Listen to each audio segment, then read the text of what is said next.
you open to talk about any of that I'm stuff? open to it, but I wanted to mention something. And I'm not saying that's the right thing to do, the Yeah, right answer. I'm yeah, just saying that's one way to look at it. It's like, Yeah. I'm just doing my thing. I'm in a wheelchair, deal with it. Like I'm just going, Yeah. you know. But there's also value in showing some vulnerabilities. Yeah. I find it changes it shifts the focus where it's like, I'll put out a video about my dealing with MS. And then the video, the responses are like that, oh, we care about you, or then they get into all that. And it's like, it takes it down a different rabbit hole. Yeah.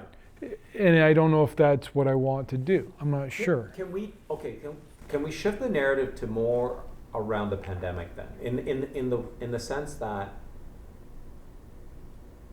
hey, I know a lot of people right now are going through just some tough challenges at the moment, right? You know, we're constantly faced with challenges as individuals, right? Whether that's political or economic, health. I face my fair share of challenges as well, and here's some of the things I've learned from those challenges. What if we framed it a bit more like that? Like, we're not talking about your MS per se. It's kind of talking about the idea that, like, I'm thinking about, why is someone motivated to take their hard-earned $500 and put it into small stocks? Partly is they're trying to create a better life for themselves, right? Like you mentioned, young people, they want to buy a house one day. Well, how are they going to do that making $20 an hour, $30 an hour? And they're feeling maybe a little bit overwhelmed right now, and they're feeling a little bit like this is impossible right now. I'd love for you to speak to that a little bit, if possible. Sure. Because you've made a lot of possible for people that thought it was impossible, right? And the people that have become your customers over the years. Is that something worth talking about? I think it is. I just don't know what I would say. I just want to sort of get that straight in my head before I say it. Okay. Well, let me fire a couple of questions at you. Maybe I can stimulate. And just see what I... Just see where you go. It doesn't matter. Like, it's just ones and zeros in there. Yeah. Take, right? Okay. Okay. I'll do my best. I'm rolling. Well, Peter, we're living in some particularly challenging times right now, and I think a lot of people who come to you might be trying to make some positive changes in their lives. What are some of the things that you could share with people around facing those challenges and really, taking that initiative to do something about them with their financial life? Well, look, there's a lot of people having a hard time lately, Howard, with the whole pandemic and everything. I get that, and I've had my own challenges in my life. I've been substantially broke twice, then I had to rebuild back both times, and then as I'm rebuilding out of that, then I'm dealing with this illness.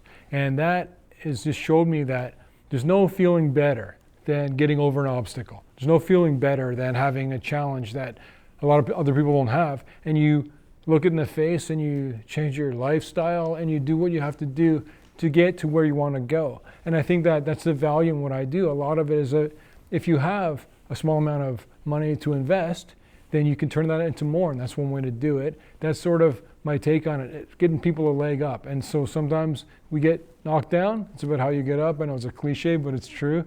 So like I said, I was very broke and I battled back. I had an illness and I battled back. Now everyone's got a pandemic, which is horrible, but we're coming out on the other side of it. So it's a question about now, what do you do? What do you do now? We're coming out of the pandemic. What are you going to do to improve your life? Put yourself in a better position than you were a couple of years ago.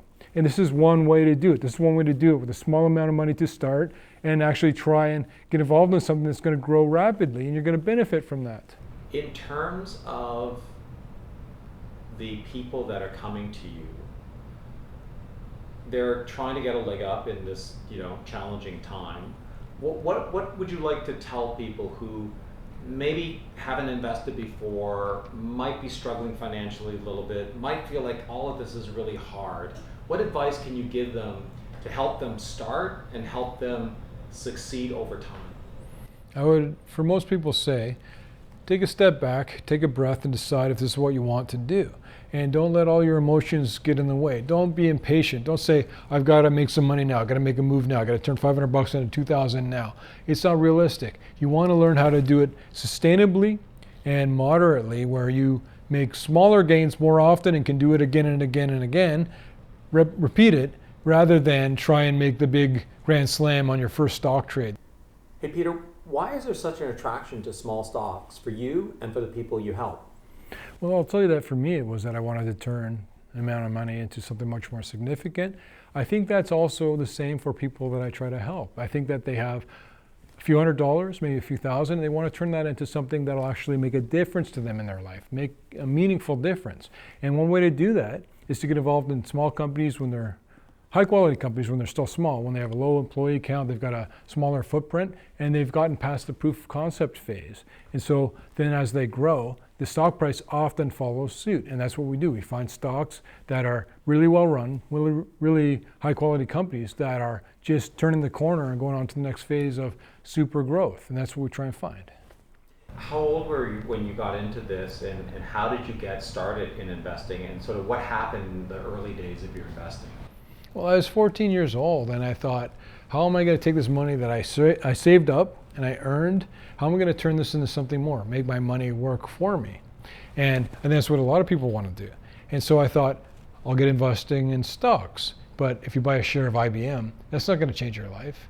You have a small amount of money usually. You want to start a small amount of money and have something that's going to change your life. Get involved in a really up and coming company that's just got all its growth ahead of it still.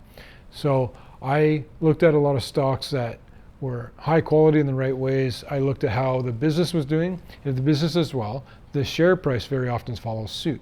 And so that's one way when you're getting started, get invested with the right kinds of companies. They'll do very well for you, and that'll get you addicted to investing. You will learn how to do it right, and you'll never look back. You'll just try and do it again and again and again. It's a great way to make something more out of the whatever amount of dollars someone has. It's a great way to try and turn that into something more meaningful. And that's what it's about, the meaningfulness of what happens when you buy a good stock, when you get a high quality stock and watch it grow. Now, you've obviously done well in this space. Any tips in terms of reaping some of those rewards? Absolutely. Number one is do the work. Actually take the time. Take it seriously. People think it's a lottery ticket. They just go, okay, I'm going to buy a stock, and they put $500 into some stock and just cross their fingers and hope. You have to know what to look for. You get it right first. Even do what I did when I lost my money in 2 weeks in the beginning. I had to paper trade. I pretended I had $100,000 on paper, and I would buy this stock, buy that stock, sell that stock, and I learned how to invest in stocks well on paper without risking a penny, without risking a single dime. And you actually learn a lot more that way. Your learning curve absolutely ramps up. And that was one of the keys to my success, is that I took the time to learn how to do it properly. And it's actually not complicated. That's what people understand. It's easy. You just got to take a few minutes to learn what to look for and what to look out for. And that's sort of how I try to help people. Hey, Peter, how did some of your early mistakes guide you to helping others succeed? I learned that there's a lot of mistakes you can make that are easily avoidable. And I figure most people, when they get started, they're in the same boat that I was in back when I was a kid at 14 years old, where I landed on the landmines. I made the mistakes, easy mistakes. I didn't look into the company properly. I didn't know what I was doing. I was back when the internet wasn't even a thing. I was looking at stock prices in the back of the newspaper when you're going down the day after the stocks traded hands. It's the next day you get the newspaper and you see how your stock did the day before, which is, it seems crazy, but that's what it was like back then. And there's so many mistakes that are so easy to avoid, and I think that I'd like to help a lot of people avoid those easily avoidable mistakes. And that's sort of what a lot of what we do on the newsletter is about. We're trying to help people not make mistakes so they have more money to then turn it into a profit by getting involved with the great quality companies that we talk about. If I came to you and I only had $500 to invest, what should I be thinking about in terms of expectations? Like, how long would it take for me to turn that into something that's a little bit more meaningful? Is this a long process? Is it a fast process? Tell me a little bit about typically what have you seen from your own performance as well as some of your clients' performance in terms of these small stock investments? Well, I want people to learn how to do it in a manageable and sustainable way, where they make good money on a stock they find and they can do it again and again and again. There's always a one-hit wonder where maybe I'll put out a stock pick and it goes up 5 times in value and people say, that's great, I'm a great investor, this is awesome. And I say, that's not as valuable as making 50% and then do it again and again, and you can always do it. So people always have an expectation that it'll take a certain amount of time. If you do it right, it takes longer. They have an expectation about making a certain amount of money, and a lot of times they might not make as much money as they expect. So be realistic, but if you find the right way to do it, to find even one stock that goes up 50%, if you can do that again and again, it adds up really quickly. And it's important that people do it in a manageable way, take it seriously, and respect the dangers. When it comes to speculative stock trading, is it more upside or downside? What's the risk, what's the reward? There's a lot more risks with lower price stocks. And the beauty of it is that most of these risks are easily avoidable. I learned about this when I was 14 years old, losing my money, and I made certain mistakes. I didn't look into the company. I didn't even know where they were based. And I was looking in the newspaper at the stock price the day after it traded. All of these mistakes are easy to avoid, and I'm trying to help people avoid the same mistakes. And when you avoid the mistakes, you're exposed to all the rewards that can come from investing well in low price stocks.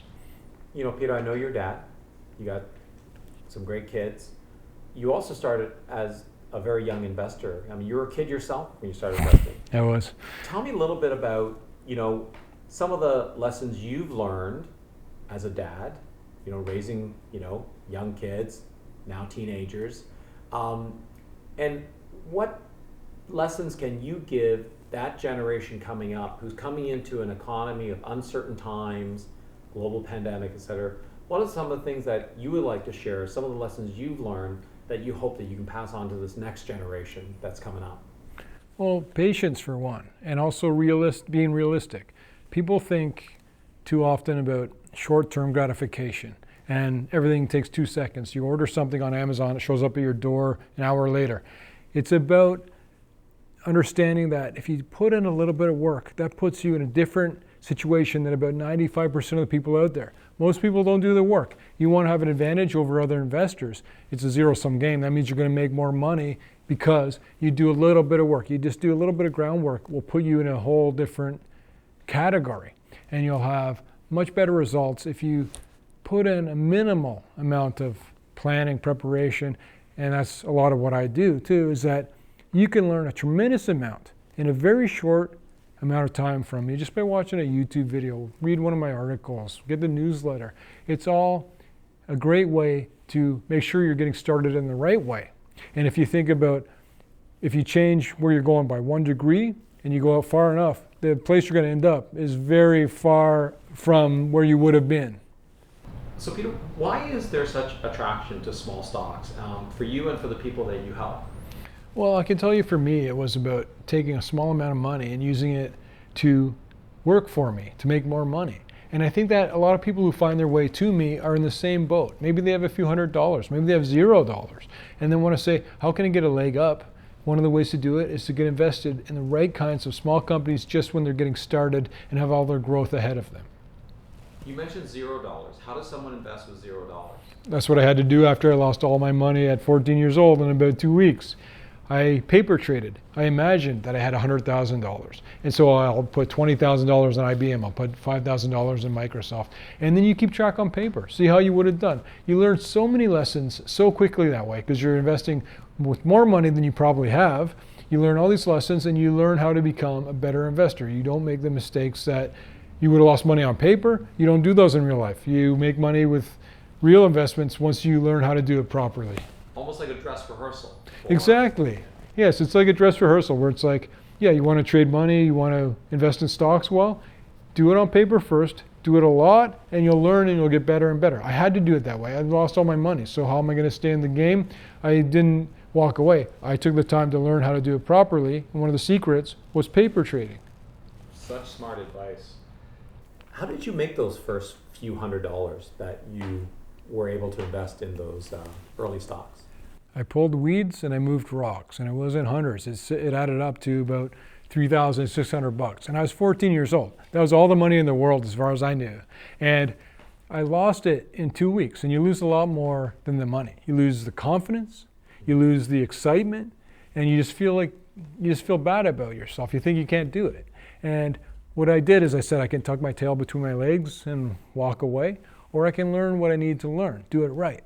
And that's what I did. I set about reading all these books from technical analysis, from books from European masters. I learned obviously all the Warren Buffett stuff, the generic stuff. I learned as much as I could. And in so doing, I then also, like I mentioned earlier, I paper traded and I got better and better at it. And eventually I realized that what I'm learning and the lessons that I've learned are going to help a lot of other people too. And that's what a lot of people who follow me have learned, is all the ways in which I can help them because of the mistakes I made for them at first. And a lot of what I do, I'm trying to save that 14-year-old version of myself from making the mistakes I made. And I do that with everybody now, and there's people on 6 continents who are benefiting from it, and they tell me that. Hey, Peter, tell me a little bit about some of the early mistakes you made when you started on this journey, and some of the lessons that you learned that you'd love to share to others right now. I was impatient. I wanted to make $1 million in the first week, and I bought the wrong stock. I didn't look into the company, and I had to get the stock price, the stock quote, the day after in the newspaper. And that's the thing we really did. People don't realize that, the younger kids, but it's true. And so I made a lot of mistakes that were all easily avoidable. You know, if you learn about a stock from the wrong source, if you don't look into it properly, all of that is putting you at risk. All of that is putting your investment at risk. What I did now, and what I'm learning now, and I'm trying to teach other people to do, is to look into a company properly, understand how it's working operationally, and as it gets better operationally, the share price very often follows suit. What are the things you tend to look at for a company? Is it their sales? Is it their people? What are some of the signals for you?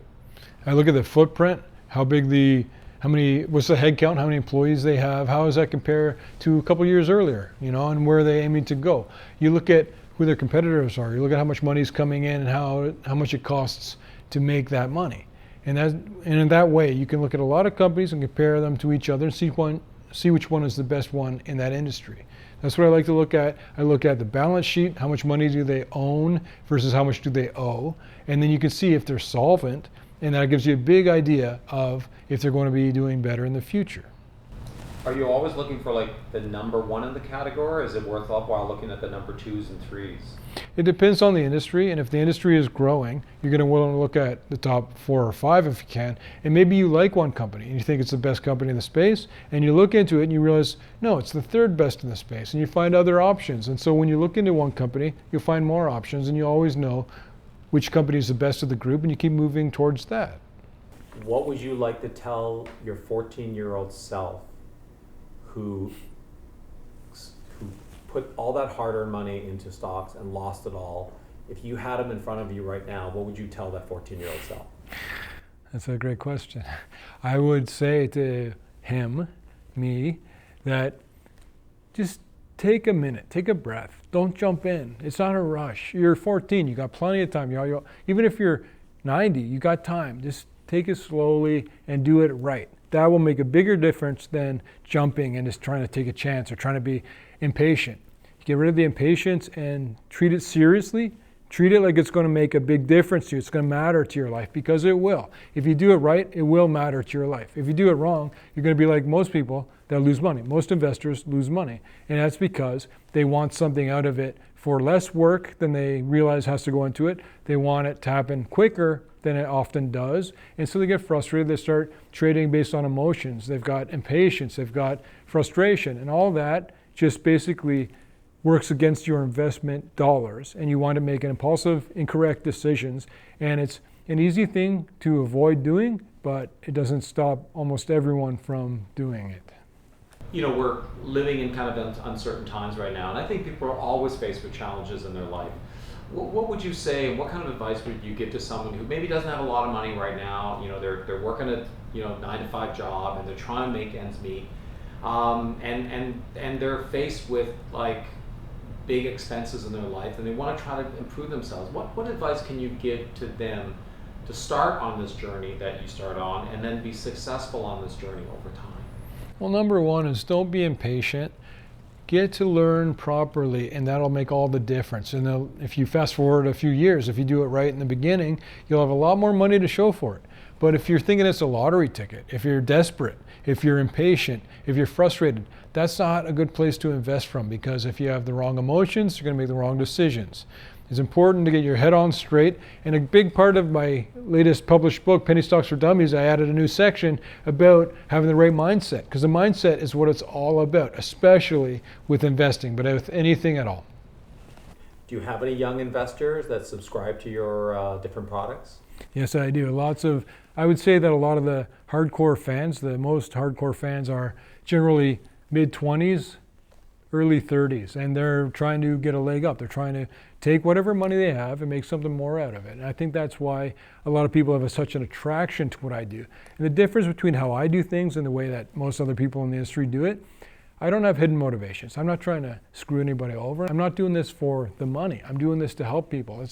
I've gotten addicted to it. I enjoy talking on YouTube and telling people about how to understand the economy. I think that the economy's fallen off the rails, and I'm trying to say, look at it this way. Look at it the way I look at it. And people thank me for that. They say, it's really good to understand the economy. I've learned more from you than I've learned from anybody else. You know, you may not make a ton of money with IBM, but there's this old saying like nobody gets fired for choosing IBM. Tell me about some of the risks of small stocks, but also tell me about some of the rewards. Well, with the small stock, the way I look at it, I have Leeds analysis, which I developed. It is looking at just about every aspect of a company. So think about buying a used car. You don't just go, I like the color, and you check the odometer. You also have to be worried about a piston breaking or some of these mechanical failures. So with stocks, the smaller a stock is, the more you have to look at every risk factor. If McDonald's loses a customer, it does not matter. A small stock might have 3 or 4 or 5 customers, and if they lose one, it's going to matter. So any one thing, a lawsuit, can derail a small company so easily, whereas a larger company won't have that same risk. So I like to look at small stocks and look at every aspect of them. If I know there's not a lot of risk there, then you have a lot more reward possibility, because it's going to go up a lot more than IBM is going to go up if that company does things right. Peter, if I were to talk to some of your clients, what would they say about you and the role you've played in their life as an investor? Well, I have a lot of clients who they'll buy my newsletter and they come back, and then years later they buy the lifetime subscription, and then they'll come back and buy the candlestick trading chart course, or then they'll come back and buy the Peter Leeds Academy. I take that as a sign of pride as a business owner, in that I give them a product that they benefit from and they enjoy, and they tell me that they're benefiting from it, and therefore then they take the step to buy even more from me. And I take that as the biggest demonstration that you're putting out a good product. And I always say that I always intend to charge dramatically less for any product I put out than it's worth. And I think that a lot of people very much benefit from all the stock picks we put out there. Some of them are just making a bunch of money. Others are saying that they've learned so much from investing from me. Some people say they learned the most from me. And I always appreciate that. And a lot of these people have been around for years, and they talk to me on email, they talk to me on YouTube channel, and I see the same names coming up because they got to know me, they got to know my products, and they're not going away. They're staying around, and I love that. Peter, I know you have some of your own struggles with your health. Does any of that affect your ability to run this company that you've been running so successfully over the last few years? Well, there's been times where it hasn't been easy, but the way I look at it is it motivates me. I'll say it this way, that everyone's on the clock. And so it motivates me when I'm not feeling well or when I'm tired after a long day. I'll still focus on what I have to do the next day, because I have limited energy, so I really have to make the most of it, but I'm not going to let my illness derail where I'm heading. I'm trying to build a company, I'm trying to build a career, and I'm not going to let the illness derail me. I'm using it to empower me. The difficulty that it gives me is actually empowering to me, to force me to work extra hard even when I don't feel like it. Do you have any hopes that any of your kids will follow in your footsteps? Always. My kids, I'll tell you something, they're smarter than me, and I'll put them in the place to follow my footsteps if they'll say yes, but I don't know if I'll be able to talk them into it. If you were to give them a pitch, if you were going to give them a pitch, like Davis is here, pitch Davis on why he should do what you do. I would suggest anyone, not just Davis, but anyone should run a business, their own business, because even when I was losing money, I was significantly broke on a couple occasions in my life. Even when I was losing money and it was hard work and I was doing all this work to make negative money, I loved doing my own thing. I was going to live or die, succeed or not succeed based on my decisions. I would rather fail, make my own decisions, than have somebody else tell me what I have to do when I have to do it. Sounds like a true entrepreneur. Always. Let me do a follow-up. Sure. Talk to me a little bit about your network. Like, where do you get your support, and who are some of the people that you rely on to make sure you're successful? Because they're all saying it takes a village, right, to create success. Talk to me about some of the people that help you. Well, I know for a fact my son, who's here with us today, he's a big help to me, and he's always been helping me out in terms of even changing light bulbs. I need help with just about everything. My father, the same. I've got lots of people. My executive assistant, Tammy, I couldn't survive without her at all. And I've got great people on my team that are doing, as an entrepreneur, as a business owner, and you might not agree with this, I try to hire people who can do what I do better than I can do it. So I hired a writer who is a better analyst, a better writer than what I can do. And then I feel good about that. And I have a computer programmer, I've got a graphic design guy, I've got my assistant. They're all doing stuff to help me out. They're all helping me look better on camera and out in the public eye. They're all helping me achieve what I have to achieve, especially sometimes they all understand that I have limited energy. So maybe I hit a wall sometimes, but they can help pick up the slack and help me out a lot, and that's really beneficial to me to keep going towards where I'm trying to get to. I love what you say, because I mean, you might be the brains behind the operation, but the brains need arms and legs and other appendages to do the thing. So, I would attribute to some of your success to the way that you build collaboration. I mean, even our relationship that we've had over the years, we've consistently worked together because you believe in the work we do together, and I think that's another piece of your success. Yeah, and also I like to work with people who are passionate about what they do, like yourself. I know that you get excited when you do a lot of this work, and that speaks to me, because as an entrepreneur, I never ever stop thinking about business, ever. And so even I'm in bed at night, I'm still thinking about business. And it's kind of a curse, but I don't mind it because I love it. So I like to work with people who are really appreciative of the work they're doing. They enjoy the work they're doing, and it really helps empower me, and I hope I do the same for other people. Okay. Can you lean back a little bit as well? And actually, can you turn the chair a little bit that way? Right, so you're kind of looking across your shoulder at me a little bit. Yeah, that's great. Nice. Open up that smile a bit. Beautiful. Excellent. Excellent. And now lean forward, like you're doing there.